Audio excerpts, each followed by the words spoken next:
참사 이후 서울시청 앞에 마련된 정부 합동분향소. 추모 대상을 이태원 사고 사망자로 적어놨습니다. 명칭을 사고로 통일하고 피해자 대신 사망자, 사상자라 쓰라는 정부 지침 때문입니다.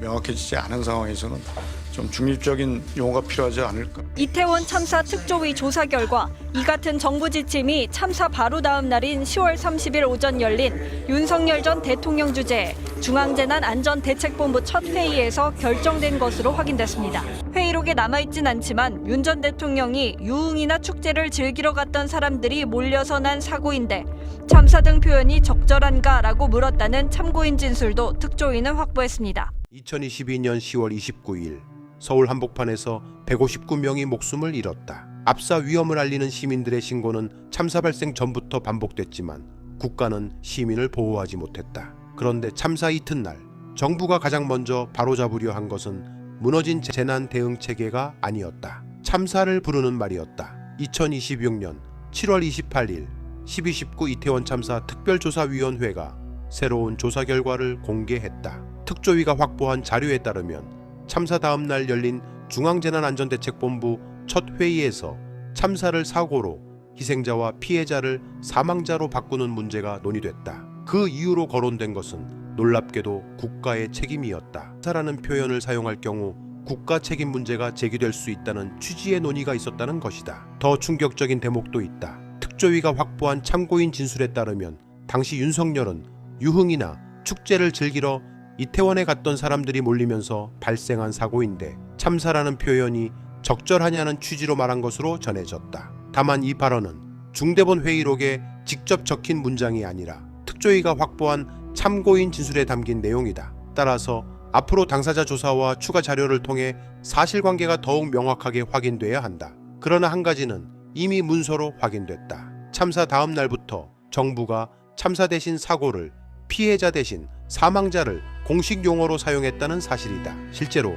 행정안전부는 전국 지방자치단체에 사고 명칭을 이태원 사고로 통일하고 피해자나 희생자가 아닌 사망자와 사상자라는 표현을 사용하도록 했다. 정부기관의 문서와 브리핑, 합동분향소에서도 같은 용어가 반복됐다. 이것은 단순한 단어 선택의 문제가 아니었다. 참새는 원인이 있다. 참새는 예방하지 못한 책임이 있다. 참새는 구조하지 못한 책임과 다시는 같은 일이 발생하지 않게 해야 할 국가의 의무가 따라붙는다. 그러나 사고라는 단어는 이 모든 책임을 우연의 영역으로 밀어낼 수 있다. 사고가 어쩌다 일어난 불행이라면 책임질 사람은 흐려진다. 희생자가 단순한 사망자로 바뀌면 그들이 누구에게 어떤 피해를 당했는지조차 보이지 않게 된다. 윤석열 정부는 159명의 국민이 숨진 참사 앞에서 책임의 언어보다 책임을 피할 수 있는 언어를 먼저 골랐다는 비판을 피하기 어렵다. 열린공감TV는 참사 직후부터 한 가지 질문을 계속 제기했다. 왜 국가는 그날 이태원에 모인 시민들을 보호하지 못했는가? 그리고 왜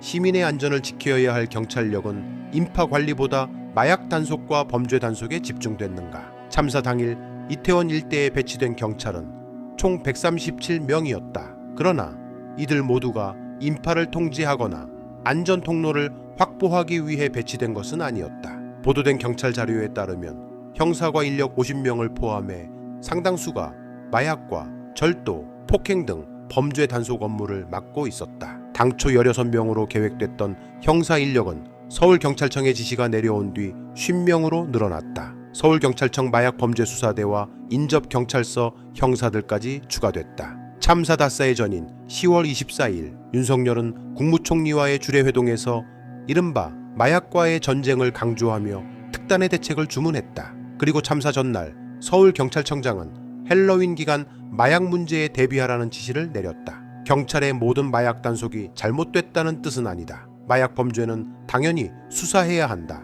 그러나 10만 명이 넘는 인파가 몰릴 것으로 예상된 장소에서 무엇을 최우선으로 놓았는가는 전혀 다른 문제다. 시민의 생명을 지키기 위한 인파 관리보다 실적을 보여줄 수 있는 단속에 더 많은 관심이 쏠렸다면 그 판단이 참사의 예방과 대응에 어떤 영향을 미쳤는지 반드시 조사해야 한다. 참사 당일 경찰은 오후 10시 30분부터 마약 단속을 시작할 예정이라고 기자들에게 알렸다. 하지만 그 시각은 이미 해밀턴 호텔 옆 골목에서 수많은 시민이 겹겹이 쓰러지고 있던 시간이었다. 정부와 경찰이 마약을 보고 있는 동안 시민들은 살려달라고 외치고 있었다. 그런데 참사가 발생한 뒤에도 마약은 사라지지 않았다. 오히려 마약은 희생자들을 향했다. 경찰 특별수사본부는 참사 현장에서 수거한 생수병과 옷, 휴대전화 등 유류품 400여 점에 대해 마약류 성분 검사를 의뢰했다. 경찰은 현장에서 발견된 정체불명의 사탕과 알약을 확인하는 등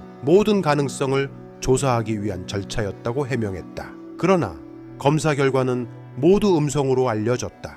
마약은 발견되지 않았다. 그럼에도 참사 직후 온라인 공간에서는 희생자들이 마약을 복용해 사고가 벌어진 것 아니냐는 확인되지 않은 주장들이 퍼졌다. 헬로윈을 즐기러 간 사람들에게도 책임이 있다는 피해자 비난까지 이어졌다. 참사는 사고가 됐다.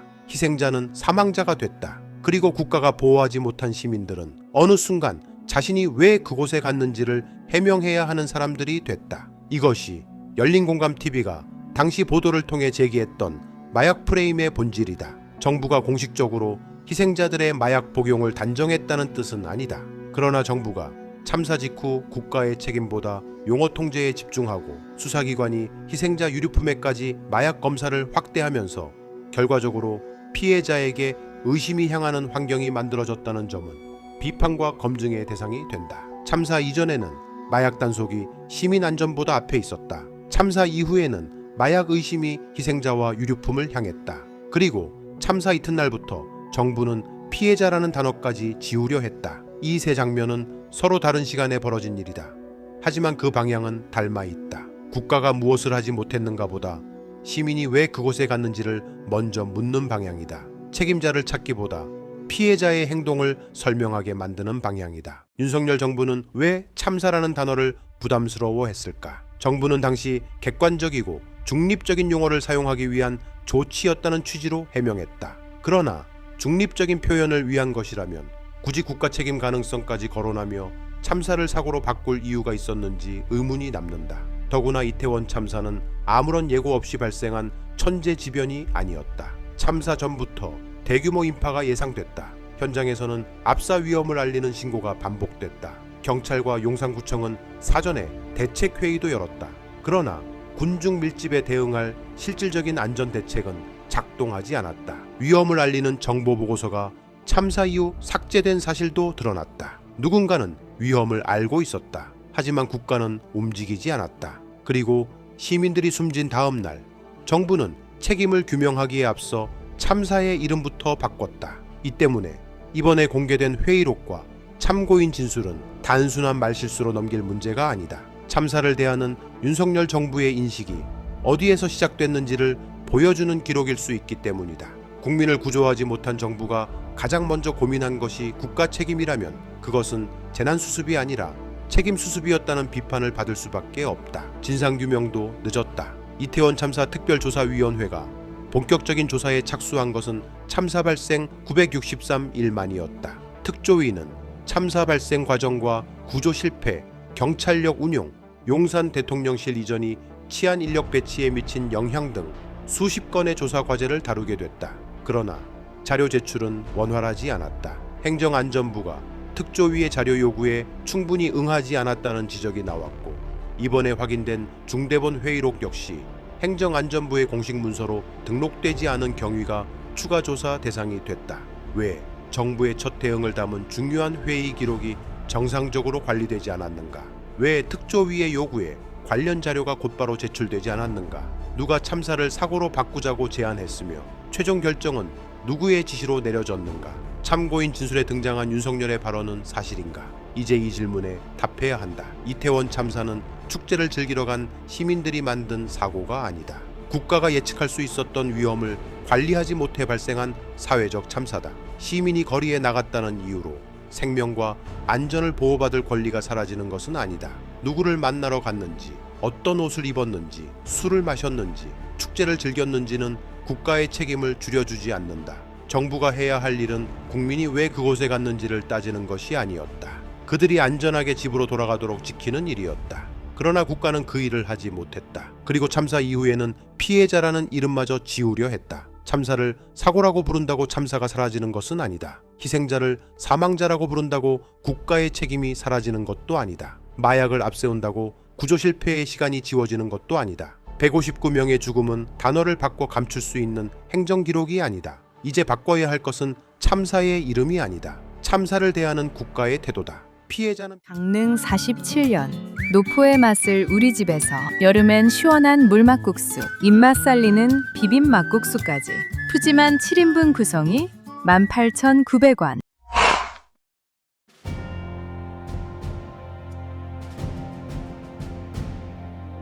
언론의 사명은 반드시 물어야 할 질문을 던지는 것에서 출발합니다. 열린공감TV와 탐사전을 오는 정치 권력, 자본 권력 등 그들의 이권과 카르텔을 감시하기 위해 반드시 의혹에 대해 질문하고 진실을 알리겠습니다. 열린공감TV와 탐사전을 오는 시청자 여러분의 후원으로 운영됩니다. ARS 전화 1877-0809를 누르신 후 안내 멘트에 따라 정기 후원에 가입하여 주시길 부탁드립니다. 또는 우리은행 1045-704-387412, 국민은행 787201-04-247879의 후원 계좌를 통해 일시 후원 및 정기 후원도 가능합니다. 그리고 안내에 따라 해피 나눔의 필수 항목이라고 붉은 글씨로 되어 있는 것 등에 기입하여 원하는 금액을 입력한 후 서명하여 신청하기 버튼을 클릭해 주시기 바랍니다. 열린공감TV와 탐사전을 온해 모든 영상의 더보기를 클릭한 후 기재되어 있는 ARS 후원 안내 1877-0809 및 우리은행 국민은행 계좌를 통해 시청자 여러분의 소중한 후원을 기다립니다. 열린공감TV와 탐사전을 오니 오로지 진실 그 하나를 위해 항해해 갈 수 있도록 시청자 여러분이 함께 승선하여 길잡이와 등대가 되어 주시길 부탁드립니다. 감사합니다.